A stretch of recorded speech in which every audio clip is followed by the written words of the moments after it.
एक गांव में दो भाई अपने अपने परिवार के साथ रहते थे। एक भाई अमीर था तो दूसरा गरीब। दिवाली आई, सारे गांव में खुशियां मनाई जा रही थी।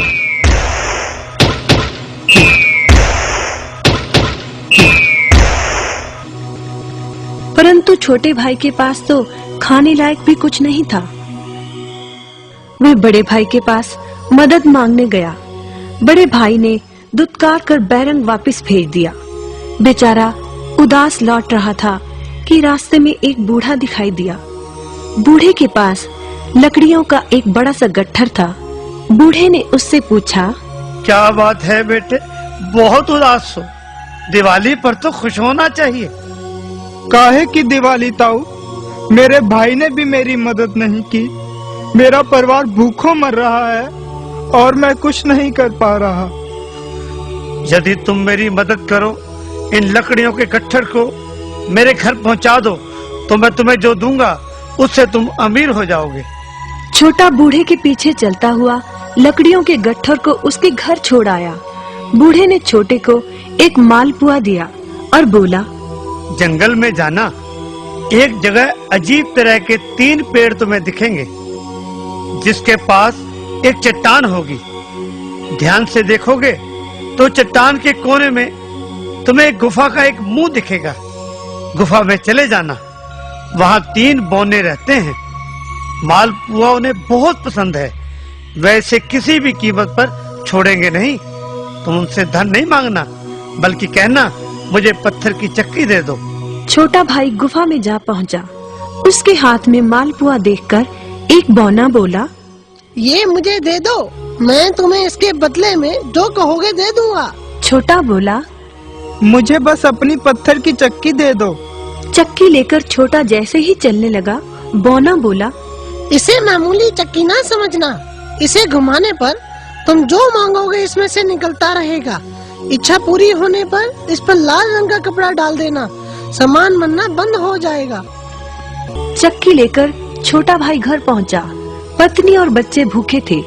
उसने कहा, यहाँ पर एक कपड़ा बिछाओ। कपड़ा बिछाकर चक्की उसके ऊपर एक किनारे रखकर छोटे ने चक्की चलाई और बोला, चक्की चक्की चावल निकाल।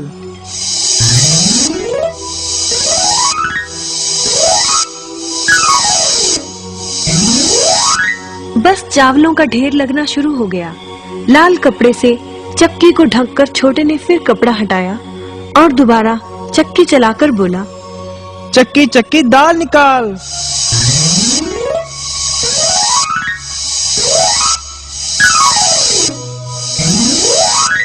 ढेरों दाल निकलती रही। थोड़ी देर बाद छोटे ने चक्की को ढक दिया। दाल चावल बनाकर सबने अपना पेट भरा। रात सबने चैन की नींद ली।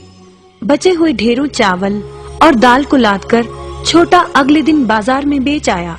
वापस आकर उसने फिर वही क्रम अपनाया और इस बार ढेरों गेहूं, चावल, भिन्न भिन्न दालें चक्की की मदद से निकाली और बेचकर ढेरों पैसे कमा आया। दिनों में ही वह अपने भाई से भी ज्यादा अमीर हो गया। चक्की की मदद से कभी घी, कभी तेल, कभी नमक, कभी मसाले, कभी बादाम, कपास, जो चाहे उसे प्राप्त होता रहता था। बड़ा भाई उसकी खुशहाली से जलने लगा।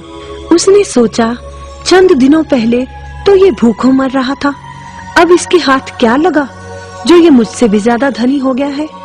एक रात चुपचाप वह छोटे के घर में छुप गया। सारा भेद उसके आगे खुल गया। अगले दिन जब छोटा बाजार सामान बेचने गया था, तो बड़ा भाई छोटे के घर पहुंचा और उसके घर से चक्की चुरा कर ले आया और अपने परिवार को लेकर दूर कहीं टापू में जाकर बसने के इरादे से घर से चल पड़ा। समुद्र किनारे पहुंचकर उसने एक नाव खरीदी। सभी उसमें बैठ गए और नाव में बैठकर टापू की ओर चल दिए। उसकी पत्नी हैरान थी कि एक बेकार सी चक्की लेकर उसका पति सारा घर बाहर छोड़कर हम सबको लेकर कहाँ जा रहा है। बड़े भाई ने पत्नी की जिज्ञासा शांत करने के लिए चक्की को घुमाया और बोला, चक्की चक्की नमक निकाल।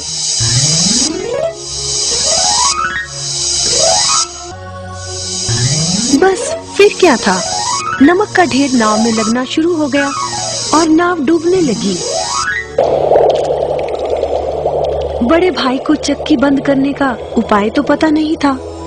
उन सब की जल समाधि बन गई। सभी चक्की समेत समुद्र में डूब गए। कहते हैं कि चक्की अब भी घूम रही है, तभी तो समुद्र का पानी खारा है। शिक्षा, लालच बुरी बला है।